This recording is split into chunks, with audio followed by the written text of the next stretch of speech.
Mamalis na ako. Okay, ang next step na gagawin naman natin, siyempre CVT cleaning na mga riders. Madali na naman yung sa air filter saka yung sa brake pad. Dito muna tayo sa CVT cleaning. By the way, una tayo nagpa-CVT cleaning dito kay Sir Ivan. 5,000 kilometers. And then sinundan ng 10,000 kilometers hanggang 15. Then na-stop na. 3 beses lang po tayo nagpa-CVT cleaning. So ngayon, nasa almost 24K ng odo natin. Makikita natin kung anong pagbabago o gano'n na siya karami uli yung ating panggilid. Ulitin ko lang mga riders ha. Nasa 23,000 na yung ating odo. To be exact. Ayan. Kaya to makikita natin kung gano'n na siya karumi uli. Pero alam nyo, hindi masyadong dumihin itong CVT ng Aerox ko kasi may extra pa siyang crankcase. Bukod pa dito sa crankcase sa plastic, sa loob niya meron pa siyang cover na aluminum ata yun. Kaya well protected siya sa dumi.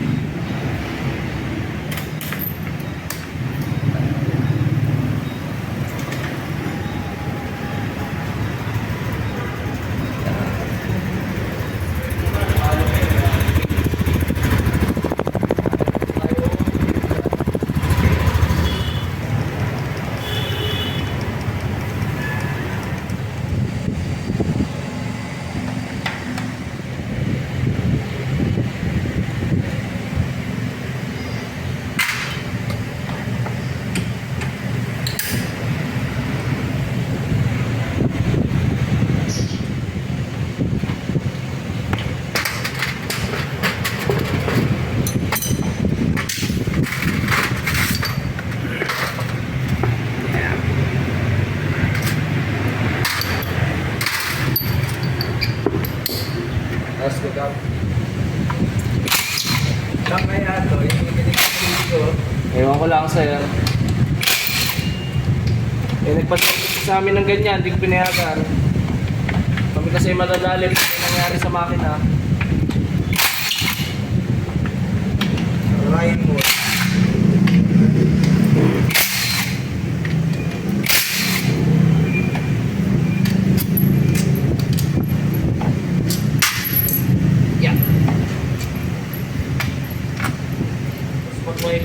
Gumamit kayo ng rubber mallet pag hindi nyo matanggal.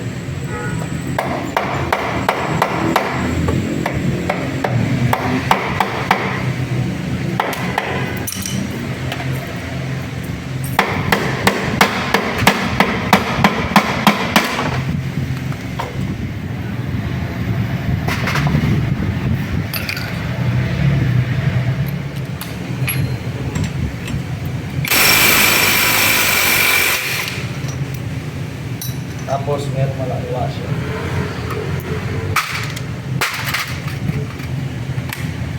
Tapos kung may drive sa clutch belt naman, gamit kayo ng 24mm sa akin.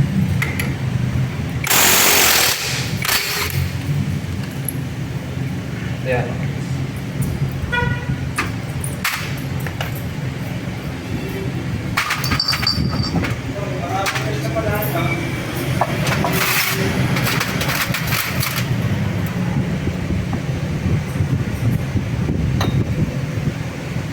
Base. Tapos may washer yan dito mga guys.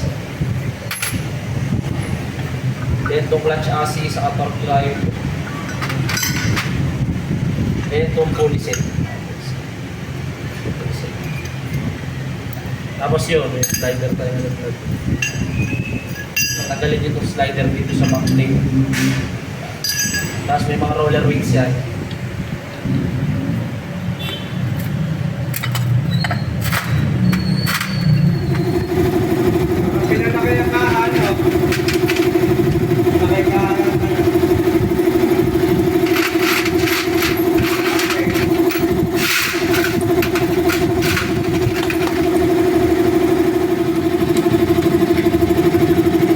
Tapos hawakan nyo ito kasi natalsik ito ng center spring. Kaya ang gagawin nyo dito, kapag sa kalasin, nakawakan nyo ito.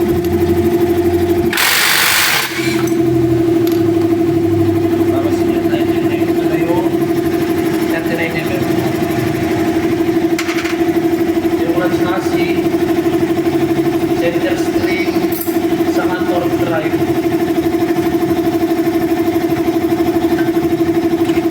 Kaya mga guys, tatanggalin natin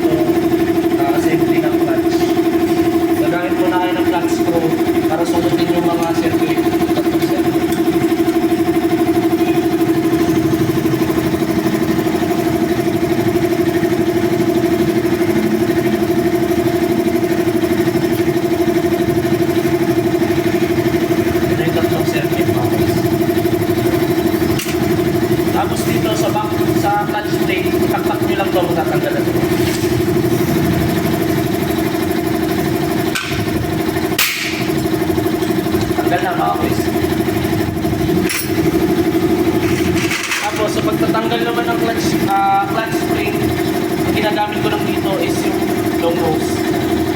Ipitin nyo lang yung clutch spring. Then saka nyo itulak ng daliri. Tatanggalin nyo na yung mga hose. Kung mga stock na clutch spring lang, kaya nyo tanggalin to. Pero kung mga high RPM string ang ikakabit nyo, mas maganda ang gamitin yung tools is yung pang-circuit plier. Mas madali yun. Tanggalan natin yung spring wax. Sunod natin itong clutch sliding or clutch shoe. Ito agad. Ito yung clutch shoulder niya, mga boys.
Sabon lang kasi sa tubig, sir, yun ang ginagamit nating panglinis dito sa ating CVT. Kasi once na nilinis mo siya ng mga chemical sprayer, tulad ng mga brake cleaner, mga CVT cleaner, pag tinamaan yung oil seal, namamaga yun. Maglilik ng mag-umpisa mag-leak yun. Kaya ang ginagamit lang talaga namin dito, kahit sa ang branch namin, puro tubig sabon lang po.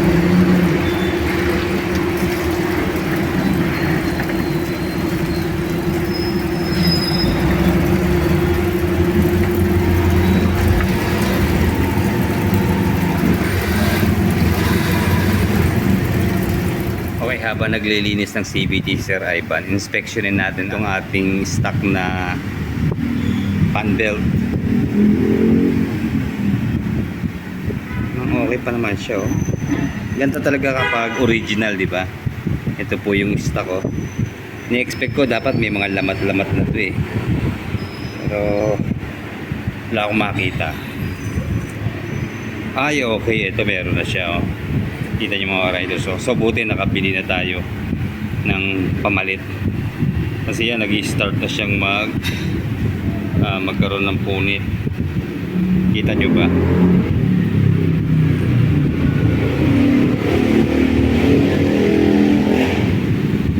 Pero okay pa to, maninigurado na lang tayo. Gagawin na lang natin tong pang-back up, brand new na ilalagay natin. Yun lang mga riders, ayon sa ating expert mechanics, local yung nabili nating bundle. Ayan, kita niya na kaagad, eh. Pero gamitin na rin natin, backup lang itong isa. Pero same size naman siya, pre. Same size naman. Okay. Sa print pa lang. Madali. Kakulay. Pero estimate mo, pre, mga ilang buwan ang itatagal nito kung gano'n ang aking biyahe? Matagal din naman to. Siguro Matagal. mga Taon naman? taon din. Okay, sige, sige. Lagay na natin. Basta bago naman, eh. Taon din to. Ilinisin ko din yun. Okay pa. Ano?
saka nyo siya ipasok.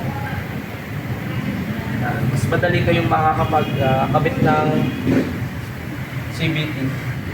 Yung washer na makapal nga pala, wag yung kakalimutan. Washer na malapad, saka manipis, yung drive, saka pin. Then sunod nyo itong drive face mga kuys. Tapos sunod nyo yung makapal na washer. Sunod nyo yung 17mm na nut.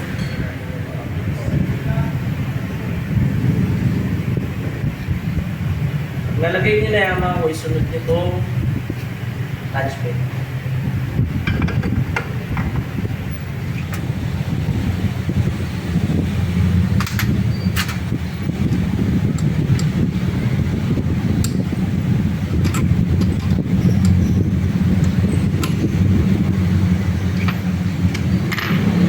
Yan, nagamit lang kayo ng 24mm. Then 17mm sa drive face.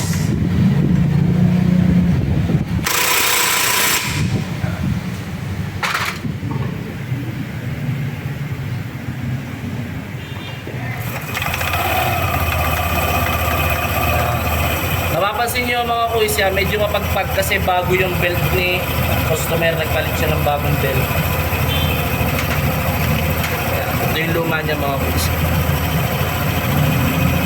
Yan yung luma niya, may mga pitak-pitak na yan.